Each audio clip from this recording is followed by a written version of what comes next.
Hello. आज का हमारा लेक्चर है कि हम पावर सेक्टर को कैसे इम्प्रूव करें। इससे पहले लेक्चर्स में हमने पढ़ा कि असल में जो पावर सेक्टर है वो क्या है, उनकी अहमियत क्या है, और जो हमारा पाकिस्तान है उनका जो पावर सेक्टर है यानी बिजली बनाने वाली जो सेक्टर है, तो उसमें क्या क्या मसले मसाइल है, और जो हमारी पावर सेक्टर है वो एनर्जी क्राइसिस उसका शिकार है, यानी उसकी प्रोडक्शन या डिस्ट्रीब्यूशन में मसले मसाइल है। तो उस वजह से हमारे पाकिस्तान यानी इकोनॉमी को एनर्जी क्राइसिस लाहक है। तो यहाँ पे मैंने कुछ स्टेट्स लिखे हुए हैं, ठीक है। ये स्टेट जो है थोड़ा आप दोबारा इस पे नज़र डालें, क्योंकि इससे पहले हमने इसको पूरा डिस्कस किया था कि हमारा जो एनर्जी मैक्स है वो क्या है। एनर्जी मैक्स का मतलब है कि जो हम बिजली जनरेट करते हैं तो वो हम किन किन रिसोर्सेज से, किन किन सोर्सेज से हम लेते हैं। तो जो थर्मल है, थर्मल हमारा जो कि थर्मल एनर्जी है, थर्मल पावर है, तो वो थर्मल का मतलब है कि हम ऑयल जला करके, गैस जला करके वो बिजली जनरेट करते हैं। तो वो है हमारा 58%, यानी कि सबसे ज़्यादा जो है हम ऑयल और गैस को जला करके अपनी बिजली जनरेट करते हैं।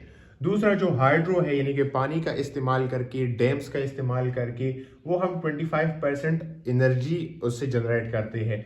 फिर जो रिन्यूएबल एनर्जी है, विंड एनर्जी हो गया, बायो एनर्जी हो गया, सोलर एनर्जी हो गया, उनसे हम सिर्फ और सिर्फ 9% जो एनर्जी है वो प्रोड्यूस करते हैं। फिर जो हमारा न्यूक्लियर एनर्जी है उनसे हम सिर्फ और सिर्फ 8% बिजली जो है वो जनरेट करते हैं। तो आप ये बहुत आसान से स्टेट्स है और आप कहीं पर भी इसको यूज़ कर सकते हैं, और बहुत यूज़फुल और ऑथेंटिक ये डेटा है। तो अब हम कुछ रेमेडीज को डिस्कस करते हैं, कुछ मेजर्स को डिस्कस करते हैं जो कि द गवर्नमेंट ऑफ पाकिस्तान को लेना चाहिए ताकि जो पावर सेक्टर है उसको इम्प्रूव करें, ताकि जो हमारी एनर्जी क्राइसिस है वो ख़त्म हो। तो पहला स्टेप जो कि लेना चाहिए वो ये है कि increase the share of renewable energy. ठीक है, जो रिन्यूएबल एनर्जी है यानी कि हमारी जो विंड एनर्जी हो गया, जिससे हम यानी कि जो विंड टरबाइंस लगा करके ऐसे विंड टरबाइंस लगा करके ये ऐसी बिजली हम जनरेट करते हैं, या फिर सोलर एनर्जी, सोलर है, फिर बायोफ्यूल है, ठीक है, जो हम लाइव स्टॉक से लेते हैं। और अभी बहुत सारे हो गए और भी है, विंड है, सोलर है। तो पाकिस्तान ना ये सन बेल्ट में आता है, तो बहुत ज़्यादा पोटेंशियल है। ये जो सोलर है, सोलराइजेशन का, इसका एक अलग हम पढ़ेंगे। तो जो पाकिस्तान है वो इक्वेटर में आता है। इक्वेटर जो है वो एक लाइन है, दुनिया को दो हिस्सों में तकसीम करती है। तो पाकिस्तान जो है वो इसके नज़दीक है। तो ये इक्वेटर जहाँ पे है इस पे सन ज़्यादा आता है, तो पाकिस्तान जो है वो सन बेल्ट पर है। फिर विंड एनर्जी है जो कि हमारी कोस्टल एरिया से, वहाँ पे विंड बहुत ज़्यादा है। अगर आप कराची बलूचिस्तान गए हुए हो और या आप वहाँ के हो, तो विंड एनर्जी उस इलाकों में बहुत ज़्यादा है। टरबाइंस लगा करके फिर वो बिजली जनरेट की जा सकती है। अच्छा, जो हाइड्रो है, हाइड्रो इसकी बहुत ज़्यादा कैपेसिटी है पाकिस्तान में।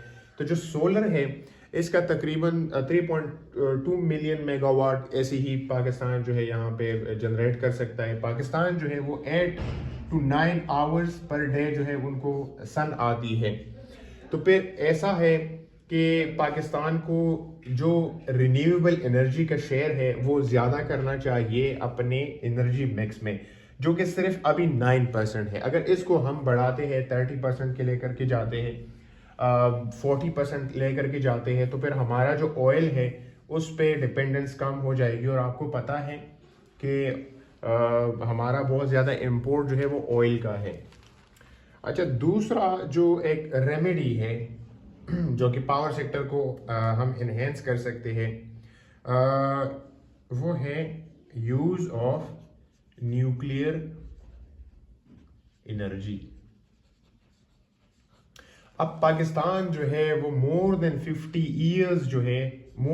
ईयर्स इसका सेफ रिएक्टर हिस्ट्री है। सेफ रिएक्टर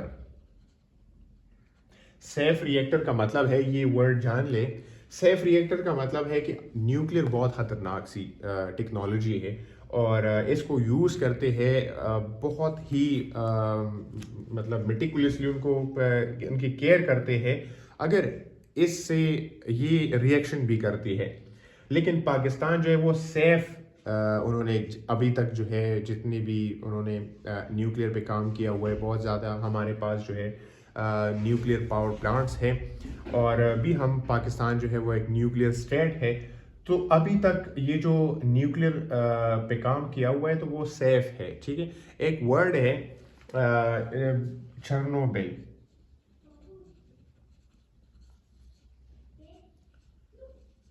जो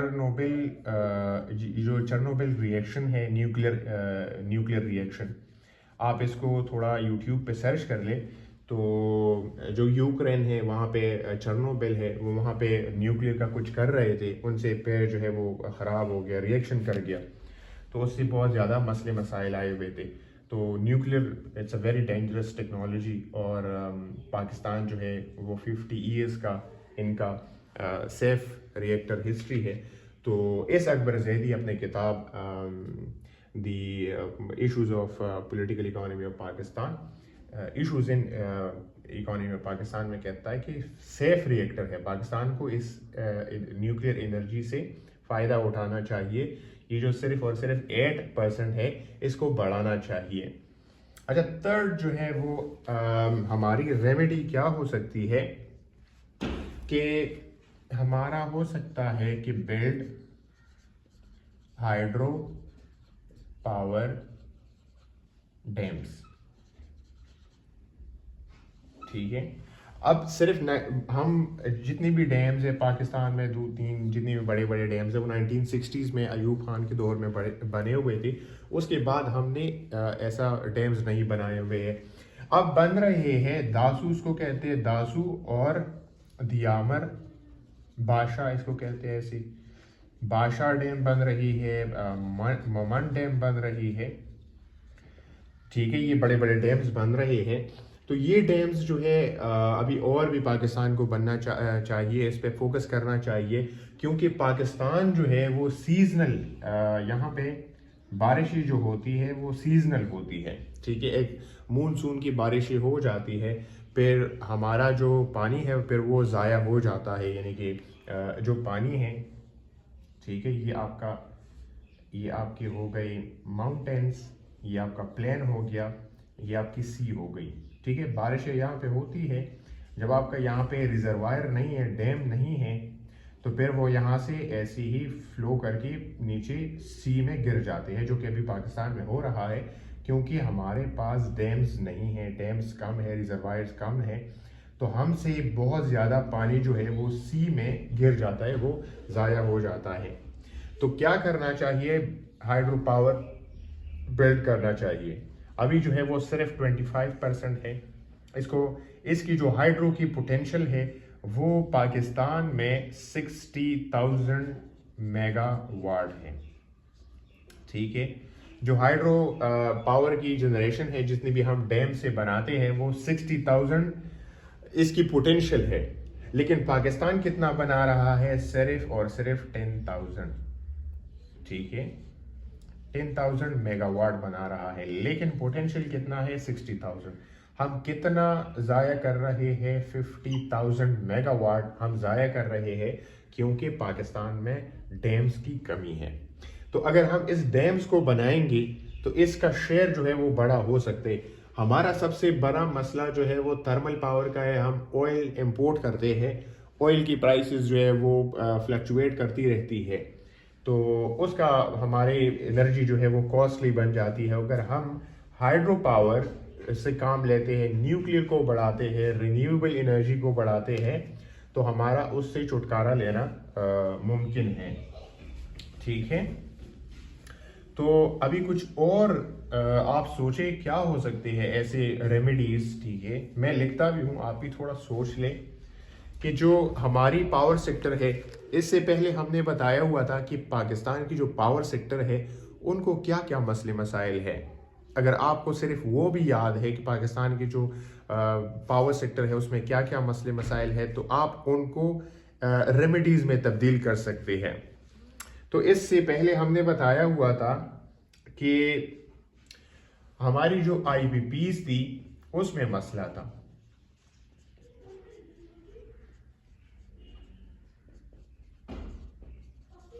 ठीक है, ये जो पाकिस्तान, हमने इससे पहले बहुत डिटेल में आईपीपीज 1994 की पॉलिसी की हुई है, उसमें था कि ये जो जनरेशन है इसकी, ठीक है, वो लिमिटलेस है। इसकी जो आईपीपीज है, अगर आप आईपीपीज नहीं जानते, थोड़ा मैं आपको बताता हूँ।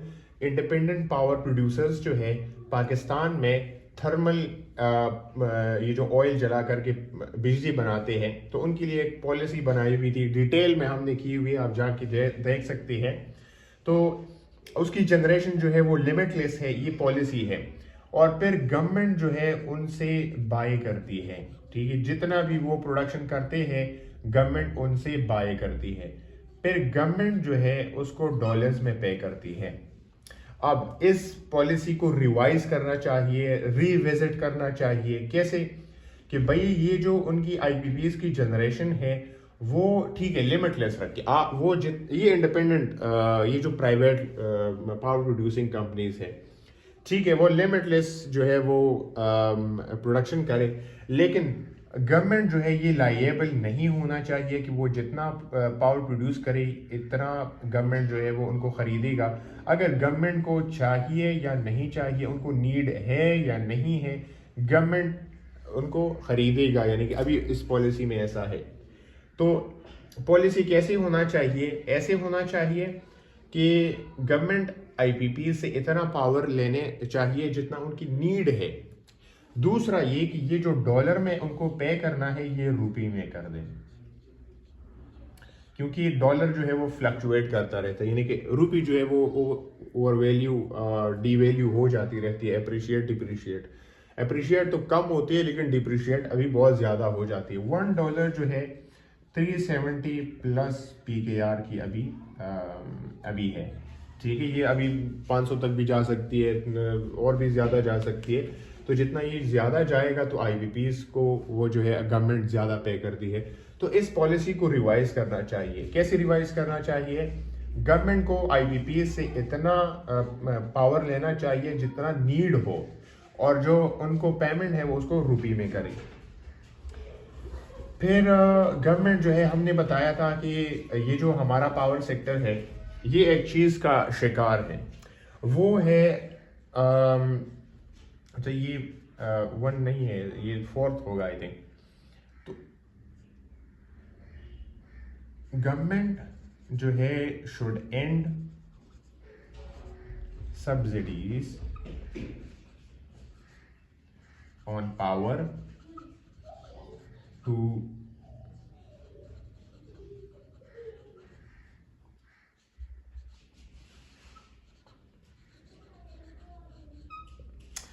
अब मैंने कल बताया था इससे पहले लेक्चर्स में कि जो पाकिस्तान है, जो हमारा पावर सेक्टर है उसमें ना सर्कुलर डेट है, ठीक है। सर्कुलर डेट कहाँ से आता है? कि आईपीपीज जो है, आईपीपीज ये पावर जनरेट करती है और गवर्नमेंट जो है उसको सस्ते दामों पे फिर घरों को देती है। ये घर मैंने कैसे बनाया, ठीक है। अगर वो 10 रुपए पर यूनिट बनाता है तो गवर्नमेंट जो है फिर वो जो ऑफिसेस है, इंडस्ट्रीज है, हाउसेस है, उनको 5 पर यूनिट देता है। अब जो रह गए 5 रुपीज तो वो गवर्नमेंट अपने खजाने से पूरा कर दे। गवर्नमेंट के खजाने तो में इतना कुछ है नहीं, तो वो फिर क्या करता है? लोन लेता है। फिर वो लोन लेता है, ऐसी फिर ये डेट बढ़ जाता है और गवर्नमेंट जो है अनसस्टेनेबल डेट की तरफ जाता है, और फिर ये एक सर्कुलर विशियस डेट में गवर्नमेंट जो है वो फंस जाता है, जो कि अभी ट्रिलियंस ऑफ रुपीस जो है वो सर्कुलर डेट है। सर्कुलर डेट का भी मैंने बताया हुआ था कि असल में सर्कुलर डेट कैसे बनता है। तो गवर्नमेंट जो है सबसे बड़ा ये सब्सिडीज को बंद करे, क्या करना चाहिए। अगर वो 10 रुपये पे यूनिट बनाती है तो आप भी अगर ज़्यादा नहीं कर सकते तो 10 रुपये पर यूनिट आप घरों और ऑफिस इंडस्ट्रीज को दे। इससे क्या होगा कि ये जो सर्कुलर डेट है वो स्टॉप हो जाएगा और थोड़ा बहुत वो आप रिपेमेंट करेंगे तो कम हो जाएगा। तो गवर्नमेंट जो है सब्सिडीज़ को पावर पर कम करना चाहिए और ये जो सर्कुलर डेट है इनका सोल्यूशन फाइंड आउट करना चाहिए। इससे भी हमारा जो पावर सेक्टर है वो थोड़ा बहुत अच्छा हो सकता है, यानी अच्छा होगा। ठीक है, अभी कुछ और हमने बताए हुए थे कि हमारी जो ट्रांसमिशन लाइंस है, ठीक है, उसमें हमारा लॉस होता है।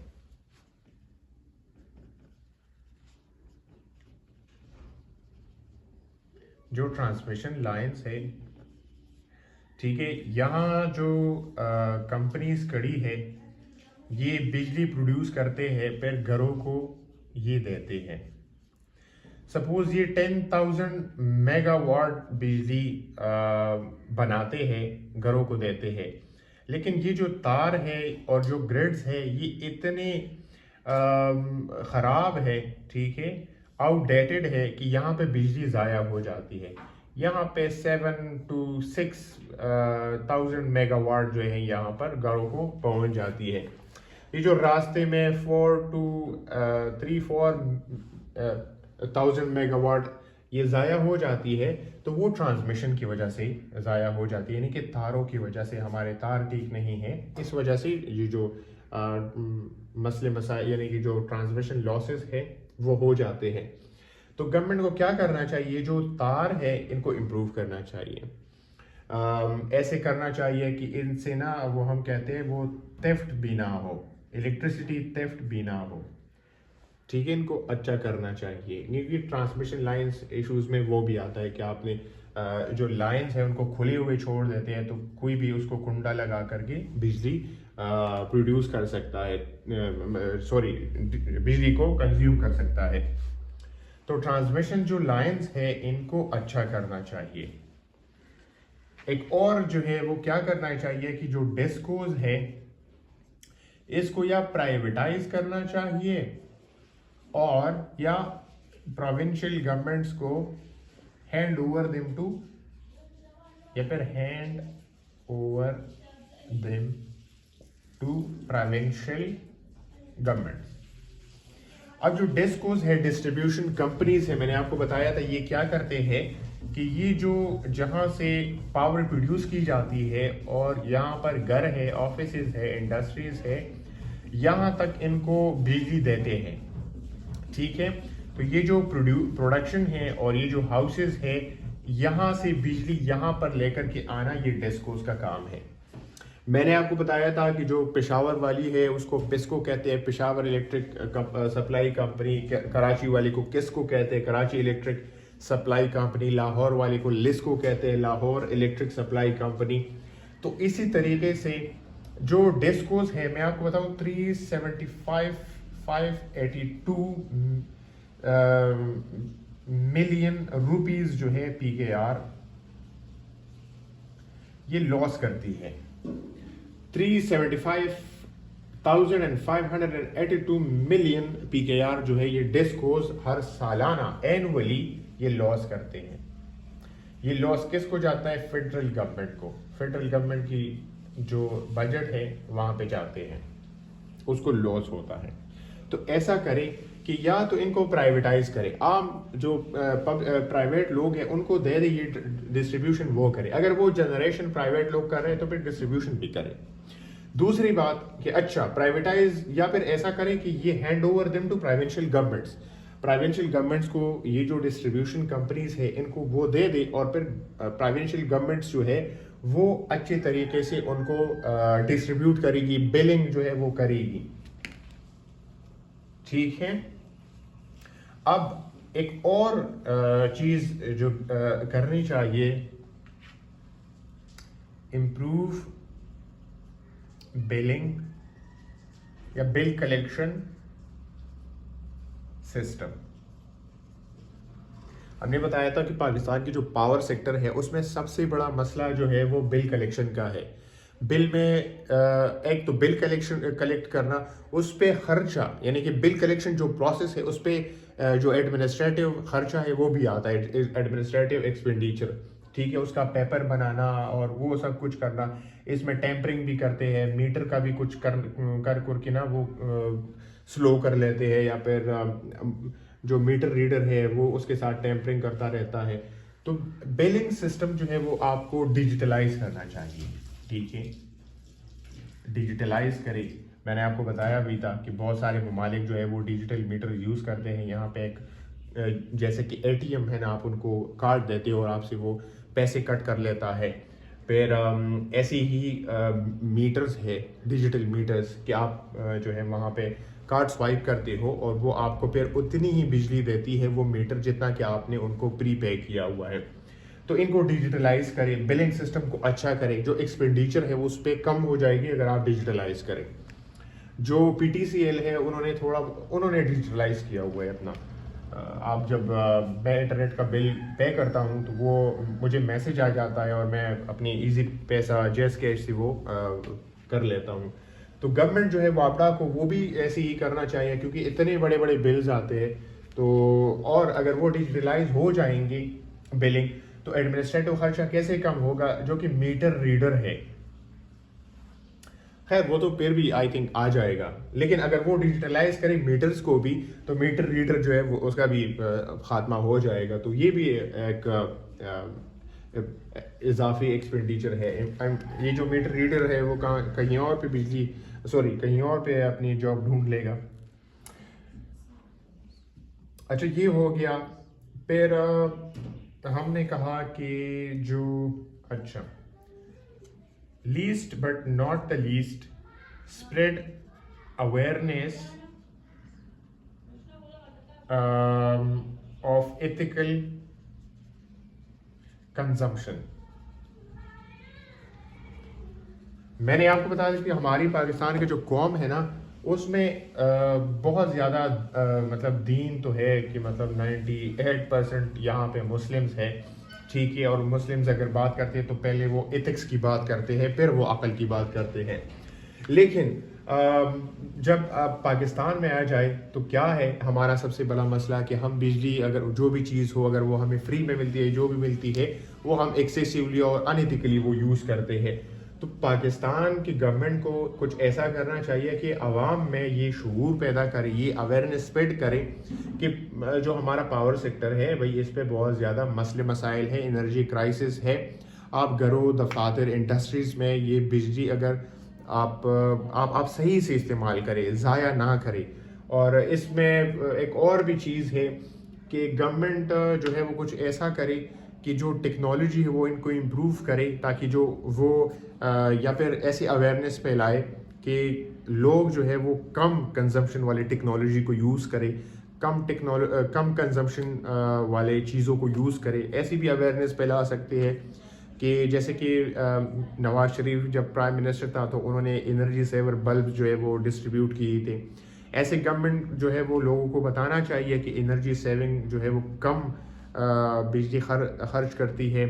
ऐसे बहुत सारे एयर कंडीशनर्स है, बल्ब्स है, बहुत सारी चीज़ें हैं। तो इसके लिए गवर्नमेंट जो है उनको बताना चाहिए लोगों को कि आप इन चीज़ों को यूज़ करें। एक तो आप पे बिल कम आएगा, दूसरा जो है वहाँ पे थोड़ा बहुत बर्डन कम हो जाएगा।